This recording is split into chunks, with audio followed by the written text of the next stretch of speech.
మరో breaking news చూస్తున్నా. కాంగ్రెస్ ప్రభుత్వం ఏర్పాటు చేసిన విద్యుత్ కమిషన్ నోటీసులను సవాల్ చేస్తూ కేసీఆర్ సుప్రీంకోర్టులో పిటిషన్పై నేడు విచారణ జరగనుంది.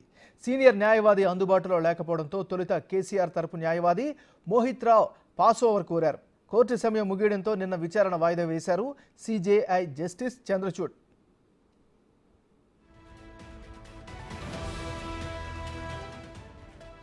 కేసీఆర్ హయాంలో జరిగిన విద్యుత్ కొనుగోళ్ల వ్యవహారం, భద్రాద్రి, యాదాద్రి థర్మల్ విద్యుత్ కేంద్రాల నిర్మాణం తదితర అంశాలపై కాంగ్రెస్ ప్రభుత్వం విద్యుత్ కమిషన్ ఏర్పాటు చేసింది. విశ్రాంత న్యాయమూర్తి జస్టిస్ ఎల్ నరసింహారెడ్డి నేతృత్వంలో కమిషన్ 2 మార్లు కేసీఆర్కు నోటీసులు కూడా ఇచ్చింది. కానీ కేసీఆర్ విచారణకు హాజరు కాకుండా కమిషన్పై విమర్శలు చేశారు. హైకోర్టులో పిటిషన్ కూడా వేశారు. కమిషన్ ఏర్పాటు చట్ట విరుద్ధమని వాదించారు. అయితే దీనిపై వాదనలు విన్న హైకోర్టు కేసీఆర్ పిటిషన్ కొట్టేసింది. దీంతో కేసీఆర్ ఇప్పుడు సుప్రీంకోర్టులో పిటిషన్ వేశారు.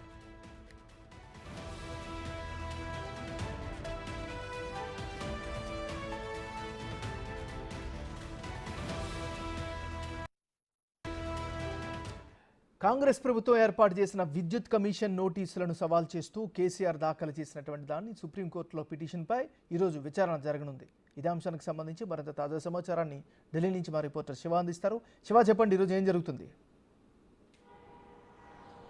రైట్ ఏమన్నారు, ఈరోజు మాజీ సీఎం కేసీఆర్, తెలంగాణ మాజీ సీఎం కేసీఆర్ బీఆర్ఎస్ అధినేత దాఖలు చేసిన పిటిషన్పై సుప్రీంకోర్టులో విచారణ జరగనుంది. ఏదైతే కేసీఆర్ హయాంలో విద్యుత్ కొనుగోళ్లు, అలాగే యాదాద్రి, భద్రాద్రి థర్మల్ విద్యుత్ కేంద్రాల నిర్మాణంలో కానీ విద్యుత్ కొనుగోలు విషయంలో అవకతవకలు జరిగాయి, అవినీతి జరిగింది అనేది ప్రధానంగా గుర్తించిన కాంగ్రెస్ ప్రభుత్వం రేవంత్ సర్కారు విద్యుత్ కమిషన్ ఏర్పాటు చేసింది.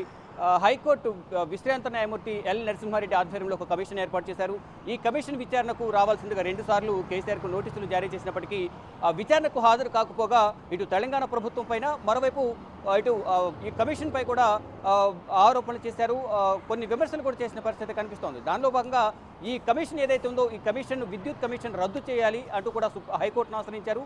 హైకోర్టును ఆశ్రయించిన నేపథ్యంలో కేసీఆర్ పిటిషన్ను తెలంగాణ హైకోర్టు తిరస్కరించిన తర్వాత, అంటే జూలై 1వ తేదీన తిరస్కరించింది. ఈ నేపథ్యంలోనే సుప్రీంకోర్టును ఆశ్రయించారు.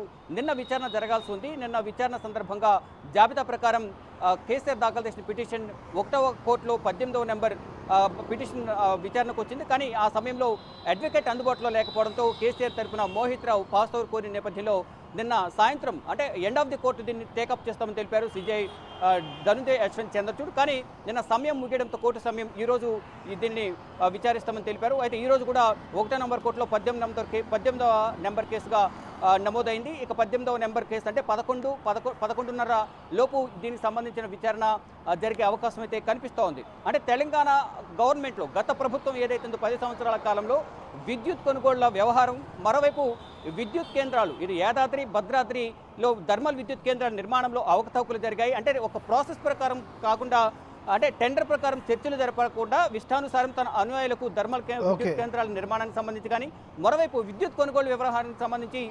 ₹2.94ది ₹3.95కు కొనుగోలు చేసినట్టుగా ఆధారాలు సేకరించింది ఇప్పుడున్న ప్రస్తుత కాంగ్రెస్ ప్రభుత్వం. దానిలో భాగంగానే ఇక్కడ పెద్ద మొత్తంలో అవినీతి జరిగిందనేది గుర్తించింది. ఈ థర్మల్ విద్యుత్ కేంద్రానికి సంబంధించి కూడా 350 కోట్ల వరకు కూడా అదనంగా ప్రభుత్వానికి ఆదాయానికి నష్టం వాటిల్లే విధంగా కూడా నిర్ణయాలు తీసుకున్నారు. తనకు నచ్చిన వారికి ఈ థర్మల్ విద్యుత్ కేంద్రాల నిర్మాణానికి సంబంధించి వారి కాంట్రాక్టర్లకు, వారి అనుయాయులకు నిర్మాణ బాధ్యతలు అప్పగించారు అనే ఒక ఆరోపణ వస్తుంది. దాన్ని నిజ నిర్ధారణ చేసేందుకే ఈ విశ్రాంత న్యాయమూర్తి ఎల్ నరసింహారెడ్డి ఆధ్వర్యంలో ఒక కమిషన్ ఏర్పాటు చేశారు. ఈ కమిషన్ విచారణకు పిలిచినప్పటికీ కూడా కేసీఆర్ హాజరు కాలేదు.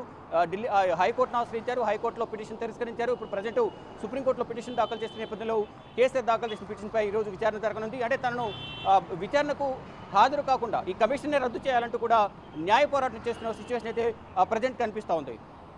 ఏమన్నారు? Thank you Shiva.